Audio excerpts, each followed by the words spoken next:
Hey Footy fans, it's time for the Round 10 recap. Now we'll have the round recap, we'll go into the injury update, and then there's a bit of COVID-19 news which affects our game slightly. Just before that, we'll have the ins and outs for the first game of Round 11, which is the Dogs up against the Dees. Finally, we get the ins and outs a day before the game, so that's great to see. Now, Round 10, it started on Friday night, up under lights at the Gabba. Now the Lions took on the Tigers, and the Lions beating the Tigers 102-74. For Richmond, they drop out of the 8 and are now in 9th spot on the ladder, so they sure need to pick up their game because they're just slowly dropping. On Saturday, we had the Blues up against the Hawks, the Blues winning 86-63. Then we were off to the Cattery, where the Cats had a comfortable win up against the Gold Coast Suns, beating them in the end 91-57. Then we moved off to Adelaide Oval, where the Crows took on the Demons. Going into this game and into this matchup, obviously the Crows were the underdogs. I certainly thought the Dees were going to have a nice, easy win.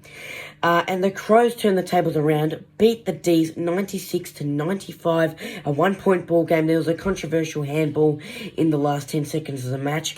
I thought it was deliberate. The umpire said, you know what, play on, and the Crows win. They upset the Dees, and the Demons' 9 straight winning streak comes to an end, unfortunately. For the next game, so obviously we had that tight, close game.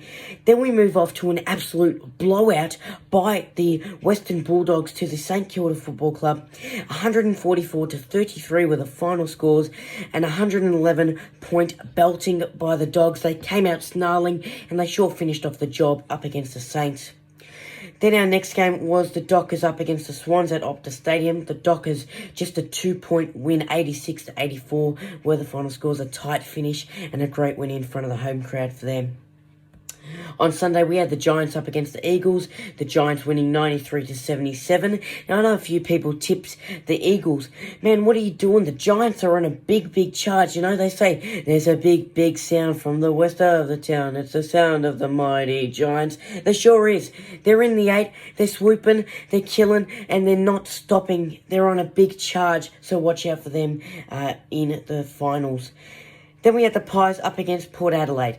Now, there's a battle of the prison bars. You know what? Whether the Pies own it, whether Port Adelaide own it, I'll leave that up to you guys in the comments or whatever you want to say. The Pies lose in the end just by a point, 58-59.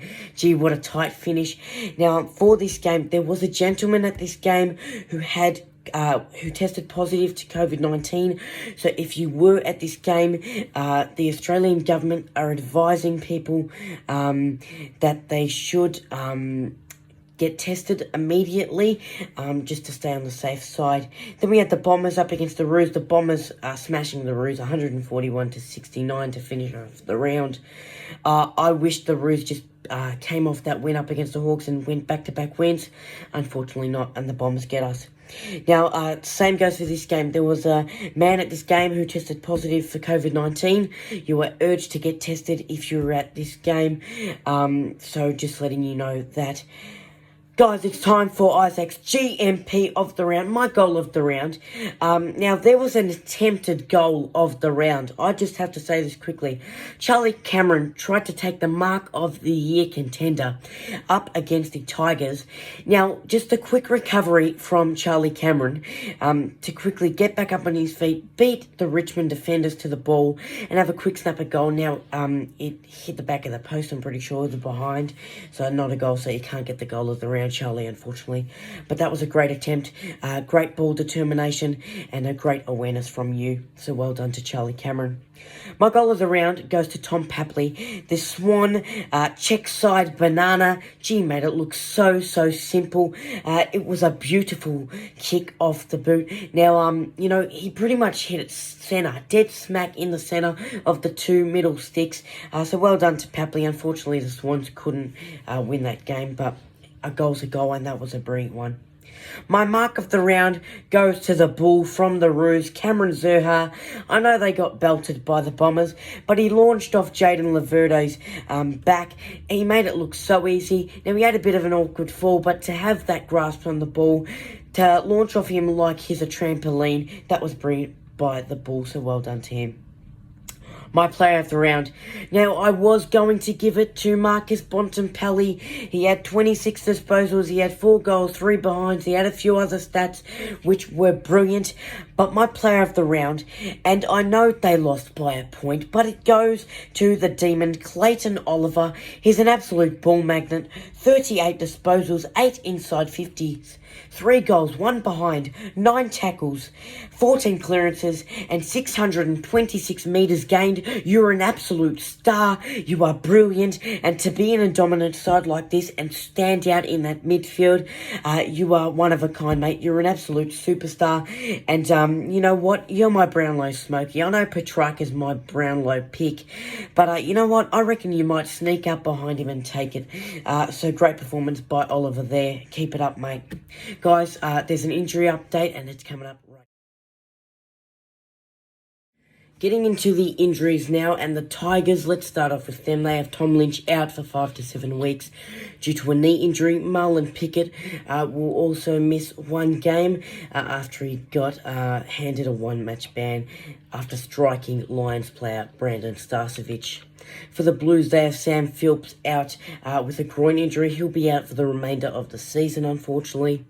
Lachlan Plowman has been handed a 2-match suspension after a heavy bump on Jaeger O'Meara.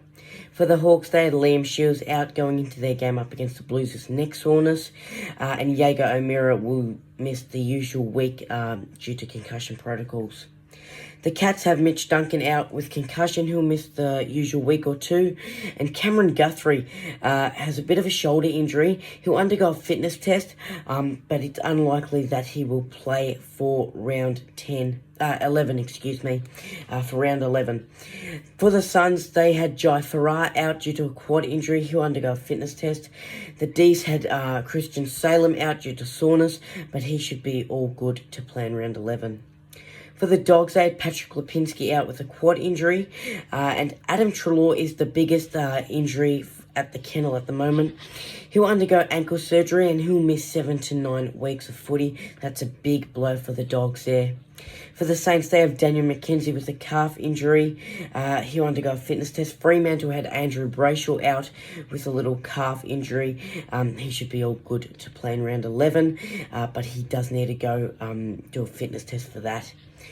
Matt Taberner has an ankle injury. He'll miss round 11. It's minor ligament damage, so hopefully he rests up and, is fit to play in the next few weeks.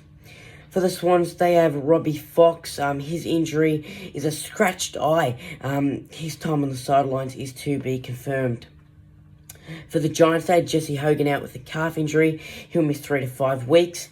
Sam Taylor has got an ankle syndesmosis, and he's decided to have surgery on that. He'll miss 8 weeks. And Jack Buckley has rolled his ankle. He'll undergo a fitness test for that. The Eagles had Alex Witherden out due to a groin injury. He'll miss 1 to 2 weeks. And Brad Shepherd has rolled his ankle. He'll undergo a fitness test as well. For the Pies, they have Bo McCreary, calf strain, 1 to 2 weeks. Callum Brown has a shoulder injury and Josh Thomas has an ankle injury. Both of those players will undergo a fitness test for those. For Port Adelaide, it's the last one on my list. They had Orazio Fantasia out due to knee soreness, which put pressure on his hamstring. So a bit of complications there for Fantasia. He set out for that game up against the Pies. Hopefully he's all good to play in round 11 and he gets himself fixed up.